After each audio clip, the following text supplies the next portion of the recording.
परमेश्वरः गुरुर् साक्षात् परब्रह्म तस्मै श्री गुरवे नमः.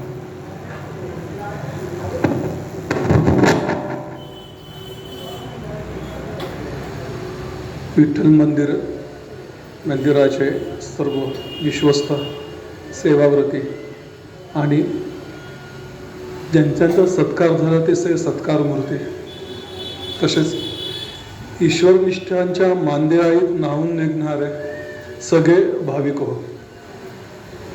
एक आनंदाचा क्षण स्वतःच्या आयुष्यात अनुभवताना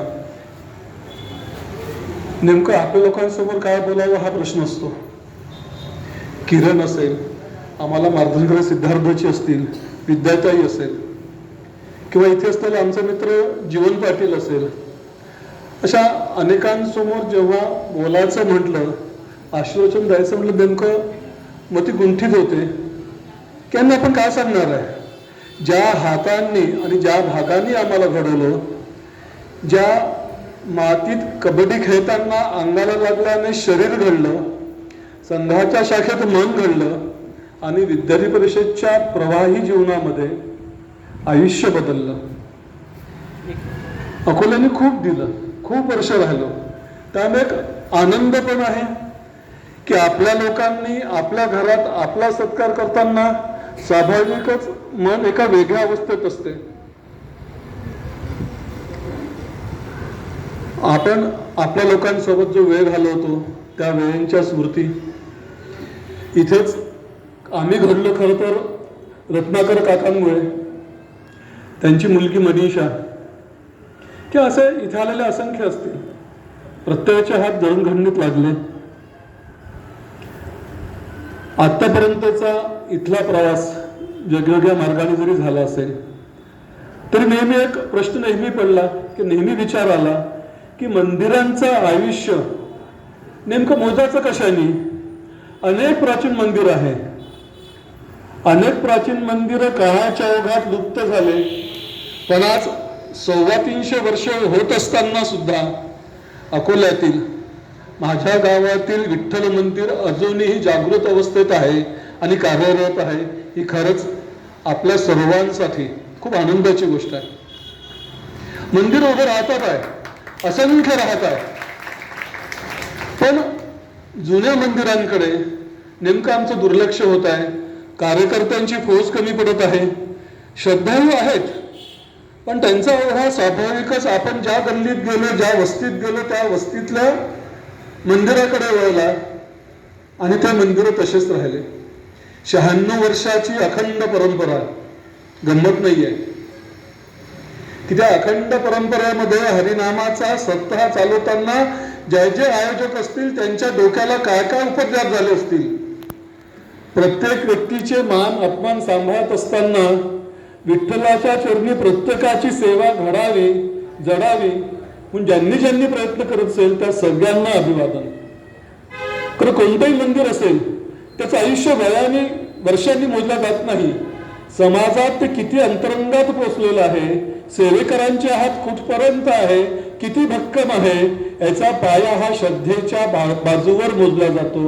आज सुदैवाने आम्ही भाग्यवान आहोत का आम्ही या सगळ्या कसोटींना उतरलो. अखंडपणे चालू असलेल्या हरिनामामध्ये केवळ हरिनामच घेतलं गेलं नाही, की विवेकानंद स्वामींनी सांगितल्याप्रमाणे दरिद्री नारायण याची सेवा सुद्धा अव्याहतपर्यंत चालू आहे. अनेक उपक्रमांचे, अनेक वेगवेगळ्या प्रयोगांचे इथून सुरुवात झाली आहे. त्या इथल्या सगळ्या सदस्यांना मनपूर्वक अभिवादन आणि अभिनंदन करतो. खरं तर मंदिर म्हणजे राष्ट्रचेतनेचं केंद्रबिंदू असते. त्यातच विठ्ठल हा आपल्या संपूर्ण महाराष्ट्र देशाचा, मराठी देशाचा, मराठा देशाचा संघटक आहे.